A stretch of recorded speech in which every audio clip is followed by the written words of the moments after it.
देने पर भी फोकस कर रहे हैं।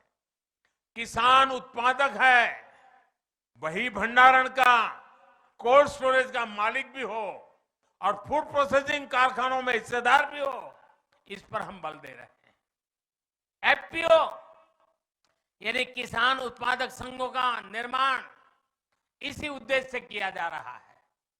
सैकड़ों छोटे छोटे किसान, बागवान मिलकर बड़ी ताकत बने, इसके लिए नाबार्ड से करोड़ों रुपए दिए जा रहे हैं। दिसंबर 8 के बाद जब फिर डबल इंजन सरकार काम संभालेगी, उसके बाद इस काम को और ज्यादा गति दी जाएगी और तेज किया जाएगा। यहां के सेब, यहां की सब्जियां, यहां का दूध किसान रेल से बहुत कम भाड़े में देश के बड़े बड़े बाजारों तक पहुंचे, इसके लिए भी काम चल रहा है। साथियों, हम कैसे किसानों का, बागवानों के हित की चिंता करते हैं, इसका एक और उदाहरण आपको देना चाहता हूं।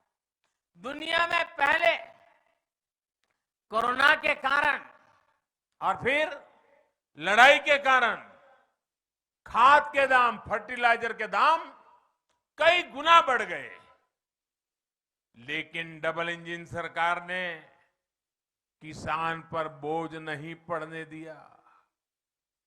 आपको जरा सुनना चाहिए और इन चीजों को याद रखना चाहिए भाइयों। शायद आप तक ये बात पहुंची नहीं होगी। आज यूरिया की एक बोरी हमें बाहर से लाना पड़ता है, विदेशों से हमारे किसानों के लिए लाना पड़ता है। एक बोरी हम 2000 रुपये में लाते हैं, लेकिन हमारे किसानों को कितने में देते हैं? 2000 की यूरिया की बोरी मेरे किसानों को 270 रुपये से भी कम रुपयों में दी जाती है। 2000 से लाना और 270 से भी कम में देना, ताकि मेरे किसान के सर पर बोझ न पड़े। और करीब करीब 1700-1800 रुपया ये बोझ सरकार खुद उठा रही है। कुछ लोग 100 रुपये की भी अगर छूट देंगे ना, तो 1000 रुपये का विज्ञापन छपवा देते हैं।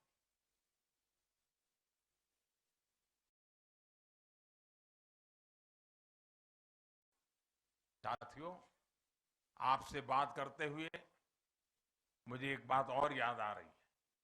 पिछली बार जब मैं शिमला आया था, तो पहाड़ की एक बिटिया ने मुझे एक तस्वीर भेंट की थी।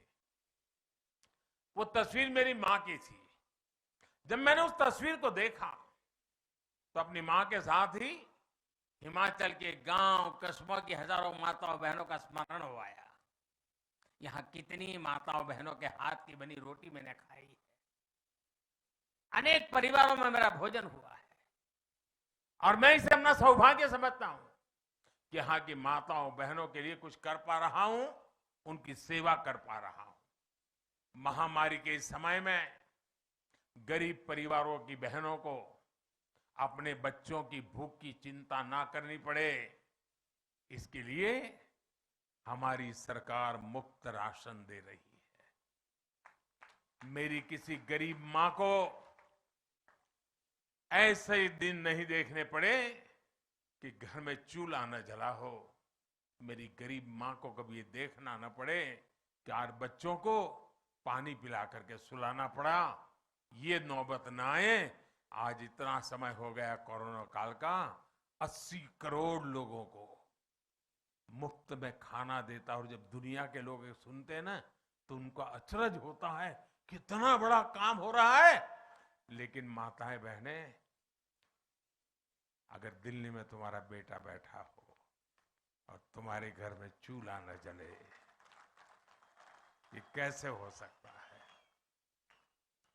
हिमाचल में 17 लाख के आसपास परिवार गांव में रहते हैं। आजादी के 7 दशकों तक इनमें से आधों के पास नल से जल नहीं था, पानी घर में नहीं आता था। लेकिन डबल इंजन सरकार ने सिर्फ 3 वर्षों में ही हिमाचल में 9 लाख नए परिवारों को नल से जल की सुविधा से जोड़ा है। और जब नल से जल आता है ना, वो माता मोदी को आशीर्वाद दिए बिना रह नहीं सकती है। जयराम सरकार को आशीर्वाद दिए बिना रह नहीं सकती है। और इसका सबसे बड़ा लाभ हमारी इन माताओं बहनों को मिला है। हमारी बेटियों को पढ़ाई में सुविधा हुई है। आयुष्मान भारत योजना से लाखों रुपए का मुफ्त इलाज पाने वालों में बड़ी संख्या में हमारी माताएं बहनें भी हैं। टॉयलेट हो या गैस कनेक्शन हो, इनको तो पहले की सरकारें कोई जरूरत ही नहीं समझती थी। माताओं बहनों की मर्यादा की रक्षा के लिए, उनकी सहूलियत के लिए लाखों शौचालय बनवाने का सौभाग्य भी मुझे मिला है। उज्ज्वला के गैस सिलेंडर ने भी लाखों महिलाओं का जीवन आसान बनाया है, उनके जीवन की रक्षा की है। भाई और बहनों, हिमाचल के लोग ये भली भांति जानते हैं कि काम भी भाजपा ने किया है, और अगर कोई चुनौतियां हैं तो उनका स्थायी समाधान भी भाजपा ही कर सकती है। हिमाचल के लोग ये भी जानते हैं कि कांग्रेस मतलब भ्रष्टाचार की गारंटी, कांग्रेस मतलब स्वार्थ भरी राजनीति की गारंटी, कांग्रेस मतलब भाई भतीजेवाद की गारंटी। हिमाचल के लोगों को याद रखना है कि वही कांग्रेस है जिसके शासन में वृद्धावस्था पेंशन के लिए 80 साल का होना जरूरी था। ये भाजपा की जयराम जी की सरकार है जिसने 80 के बाद मिलने से क्या मतलब था, उसे कम करके 60 साल की उम्र कर दी ताकि 60 से ऊपर के सब लोगों को इसका लाभ मिले। भाजपा के इस फैसले से आज हिमाचल के लाखों नए साथियों को पेंशन मिल रही है। साथियों, भाजपा का काम भी पक्का है और इरादा भी पक्का है। वही कांग्रेस में अनिश्चितता है, अनिर्णय है, अराजकता है। कांग्रेस में इतने दल में फंसा हुआ है, गुटबाजों का दलदल, और दलदल कभी स्थिरता नहीं ला सकता। हिमाचल के लोगों को स्थिरता के लिए, स्थायित्व के लिए भारतीय जनता पार्टी को विजयी बनाने के लिए मैं प्रार्थना कर रहा हूं। और याद रखिए, हमारा भारतीय जनता पार्टी का उम्मीदवार कौन है? आप सिर्फ कमल का फूल याद रखिए। मैं आपके पास कमल का फूल लेकर आया हूं। अगर आपको कमल का फूल जब वोट डालने जाए दिखाई दे, समझ लीजिए कि ये भारतीय जनता पार्टी है, ये मोदी जी आपके पास आए हैं।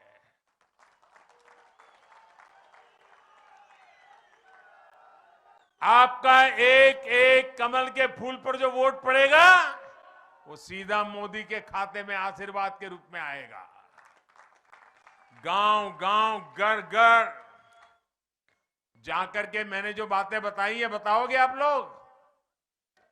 जरा जोर से बोलो तो सुनाई देगा। घर घर जाओगे? घर घर जाओगे? मेरी बात बताओगे? जितना मैं कह रहा हूं कहोगे?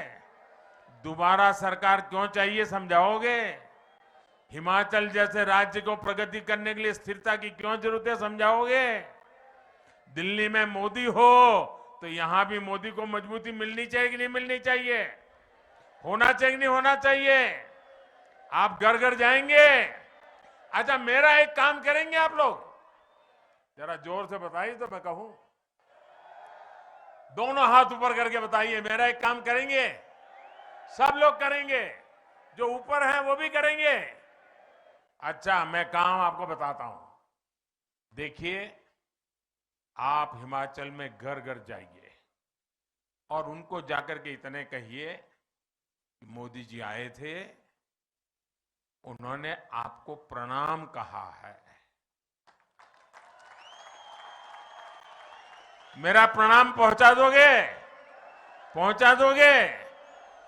हिमाचल के हर घर में मेरा प्रणाम पहुंच जाए ना, तो मुझे जो आशीर्वाद मिलेंगे, भाजपा को जो आशीर्वाद मिलेंगे, हमारे जो आशीर्वाद साथियों को मिलेंगे, वो हिमाचल के उज्जवल भविष्य की गारंटी बन जाएंगे जी। ये माताओं बहनों, ये नागरिकों का आशीर्वाद, ये हिमाचल के उज्जवल भविष्य का गारंटी कार्ड है भाइयों। और इस गारंटी कार्ड के लिए घर घर मेरा प्रणाम पहुंचाना है। पहुंचाओगे? पहुंचाओगे? भारत माता की, भारत माता की बहुत बहुत धन्यवाद।